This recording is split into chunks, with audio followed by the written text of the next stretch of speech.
Al Lewis. Al. Is that something? That's something. How you doing, Al? How are you? Good to see you. Good to see you. Pleasure. We missed each other a few times. That's right. Setting up interviews. Last time we missed each other was in Atlanta. Atlanta, Two Georgia. Halloweens ago. Right, you remember. Right. I was there for Ted Turner's party, and you guys somehow got delayed or something. Right. Some Southern gals on the road. Well, you know how that is, Al. Story about a traffic jam that never was. Go ahead. Al, one of the things I wanted to ask you on my mind, I've seen you in you know, as Leo Schnauzer and of course his grandpa. How do you play comedy? How do you play comedy? Good Lord. That's like asking Man of War how he wins races. That's one of those questions. That's a loaded question, huh? I mean, you can write a 2,000-page treatise on it, and it'll tell you nothing. I think it's an inborn factor. The first thing is you can't be funny unless you think funny. Right. And by that I don't mean a joke.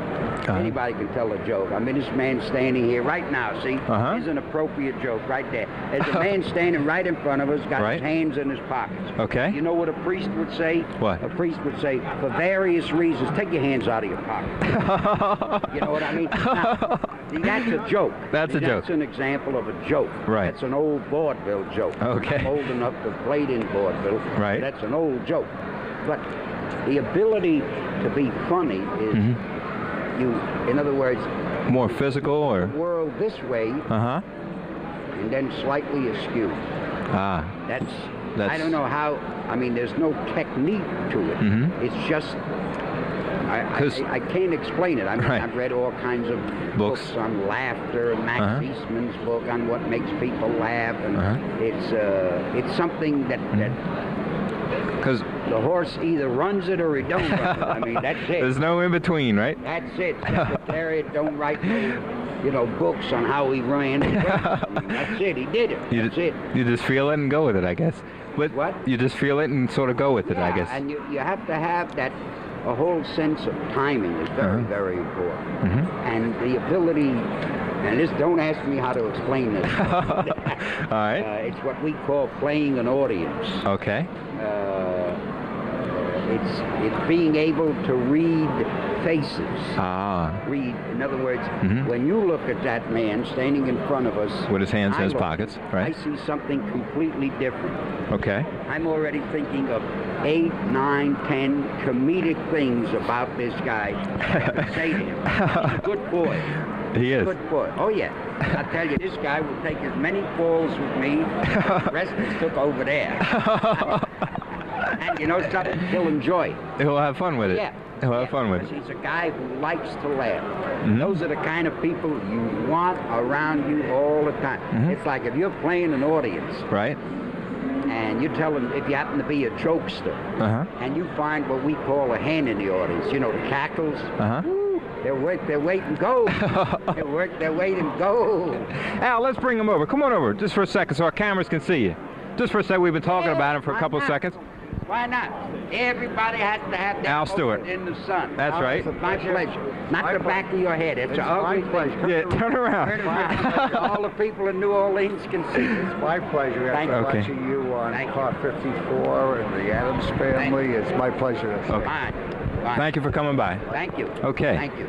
Now, Al, we talked about him enough. Let's go to what you're doing right now. We have in front of you some videos. Grandpa's Monster Movies. Grandpa's Monster Movies. We got Grandpa's Silly Scary. And we've got Grandpa's Sci-Fi. We got somewhere. That later. Okay. It's 3 videos that we put together, myself and the Amvest Company. Okay.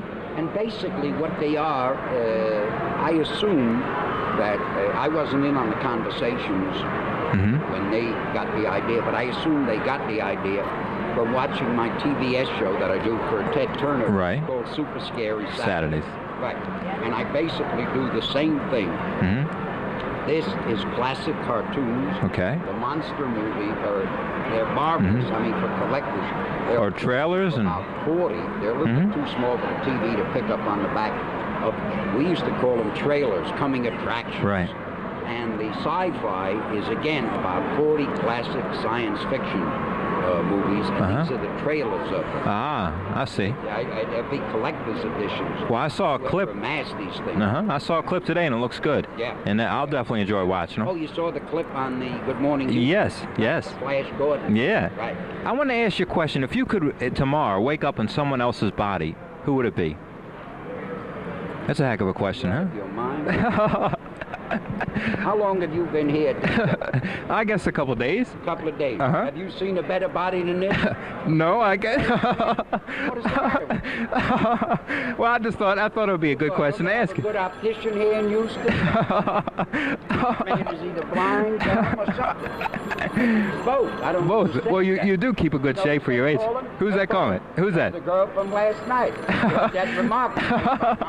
And she wants to correct the thing. I find a better body than this. That's true. Oh my God. You got any problems with the body you made? No. That was the maker right there. Call him on the phone. Get him on the line. Right? Oh, Al, it's been great. Look, we got to go, pal. Hey, I've enjoyed it. Thanks. You. Thank you. My pleasure. God bless you. God bless you, Al. We'll be back right after this.